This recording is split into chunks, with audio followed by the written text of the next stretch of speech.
Olá pessoal, meu nome é Anderson, é um prazer recebê-los aqui no nosso canal Filosofia Nossa de Cada Dia. E hoje nós trazemos aqui no canal indicações de obras literárias clássicas. Nós produzimos uma lista com 10 livros que nós consideramos fundamentais, peças excepcionais da literatura universal.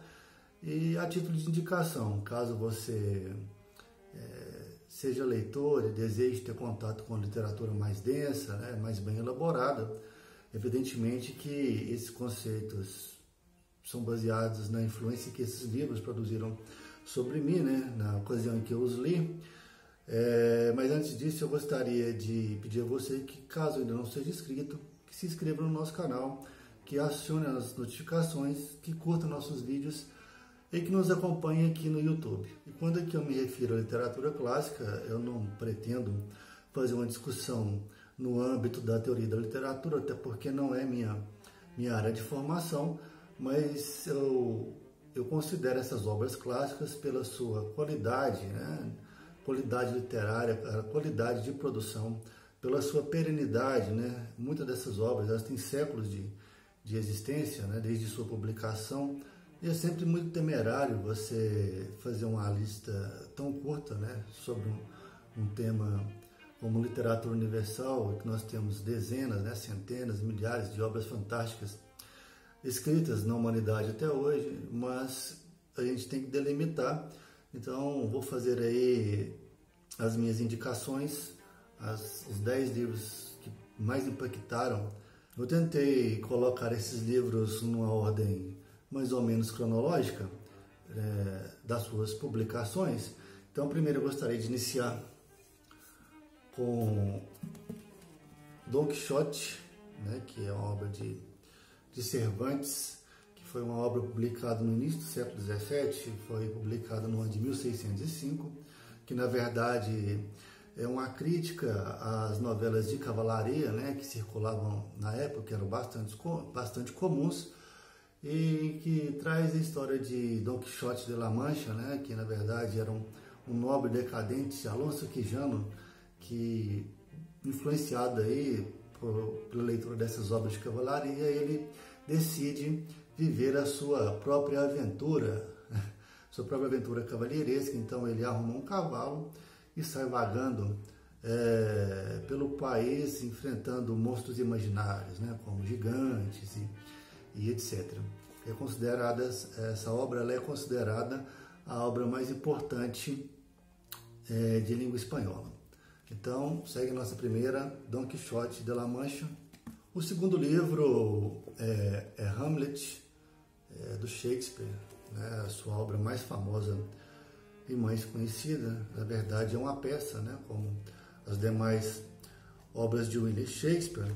Ela também é uma obra do final do XVI, do início do século XVII, e é uma obra ambientada na Dinamarca, onde o príncipe Hamlet ele recebe a visita do fantasma do seu pai, que havia morrido há pouco tempo, e esse fantasma faz uma revelação de que foi assassinado, inicia uma espécie de investigação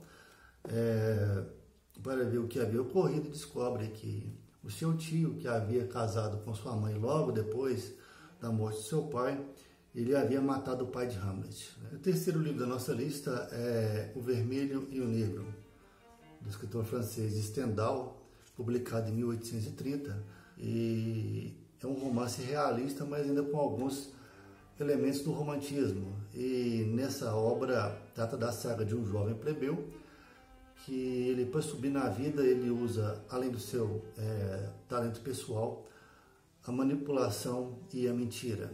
O quarto livro da nossa lista é Os Miseráveis, do Victor Hugo, ou Victor Hugo, dependendo da sua pronúncia.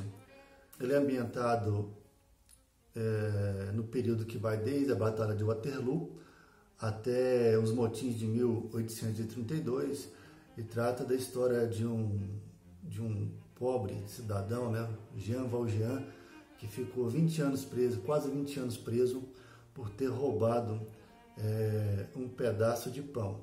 Esse livro ele é mais conhecido em razão das suas adaptações para o teatro, para o cinema, e ele também já foi até adaptado para telenovelas, não necessariamente adaptado, mas ele teve vários elementos e vários personagens trazidos do livro para as telenovelas. O quinto livro da nossa lista é O Conde de Monte Cristo, tá aqui, de Alexandre Dumas. Ele também já foi alvo de várias adaptações para o teatro e para o cinema.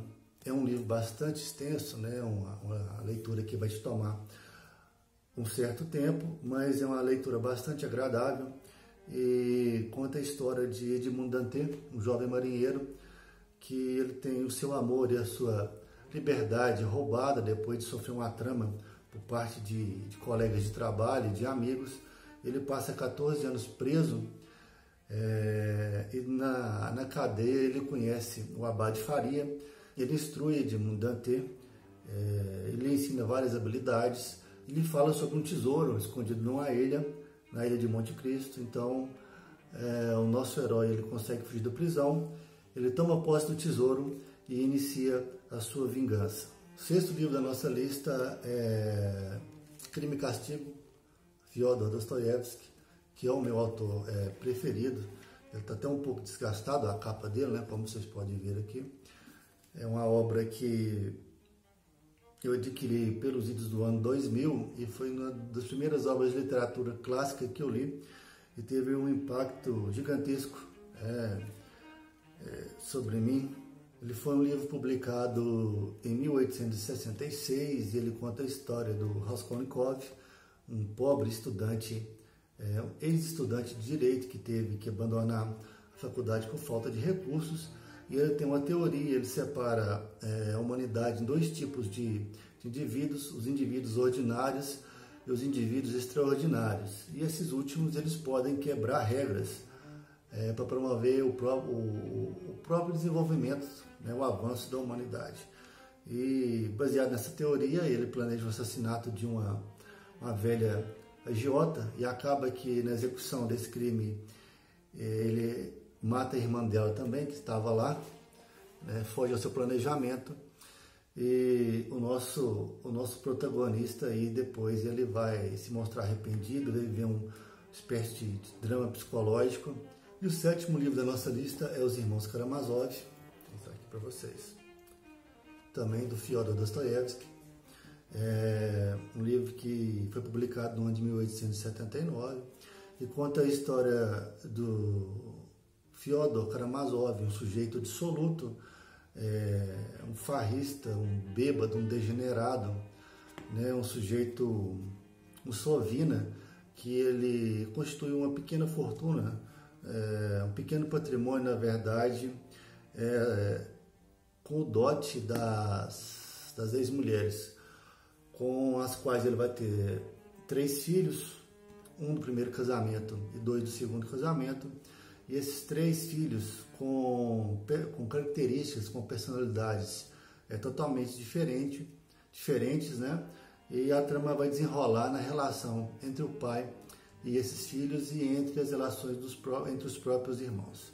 O 8º livro da nossa lista é Guerra e Paz. É um livro escrito por Lev Tolstói, ou Leon Tolstói. Aqui não tem o nome na capa, tem o nome aqui, uma edição em inglês, essa aqui. Mas essa obra aqui é considerada uma das mais extensas da literatura universal. É uma leitura bastante demorada, vou mostrar aqui para vocês a diagramação. É uma leitura que, assim como o Conde de Monte Cristo, que costuma intimidar leitores iniciantes, né? O cidadão pensa que não vou ler isso aqui para o resto da vida, mas não é verdade. É uma leitura que te toma tempo, mas é uma leitura fenomenal, considerada aí a maior novela do século XIX, né? Não só em termos extensos, mas questão de qualidade. Ele é ambientado a partir do ano de 1812, com a invasão napoleônica na Rússia. Então, com o pano de fundo dessa invasão francesa, nós temos aqui várias histórias paralelas sobre famílias aristocráticas russas, principalmente as de 2 personagens, né, que é o príncipe Andrei e a Natasha. O 9º livro da nossa lista é Servidão Humana, está aqui, do autor William Somerset Maugham, que é um romance fenomenal publicado no ano de 1915, né? É um romance já do século XX, e ele trata da história de Philip, um jovem órfão inglês que ele tem uma deficiência no pé, e ele é criado por um tio que é um religioso, que é um pastor, e que vai administrar uma pequena herança que ele tem até atingir a maioridade. Então, na primeira fase do livro, você vai ter a educação dele, né? Uma educação rígida, fria, e os problemas que ele viveu no período da escola em razão da autoestima baixa em relação da sua deficiência. E uma segunda etapa, quando ele atinge certa idade, ele pega a sua herança por direito, né? E passa a administrá-la, e ele segue sua vida, né? Viaja para Londres, mora em Londres por um tempo, em Paris, e onde ele vai conhecer, nessa segunda etapa, uma mulher chamada Mildred, e vai desenvolver por ela uma paixão doentia, uma paixão obsessiva que vai colocar ela num estado completo de subserviência. E aqui a gente gostaria de dizer que essa edição aqui foi um presente de um colega, ela é de 1944, que ele encontrou no sebo, que é uma edição raríssima, né? Vou mostrar para vocês aqui a diagramação toda amarelada. Não foi a obra que eu li, mas que eu tenho um carinho especial por ela. Okay? E o último livro da nossa lista é 100 Anos de Solidão.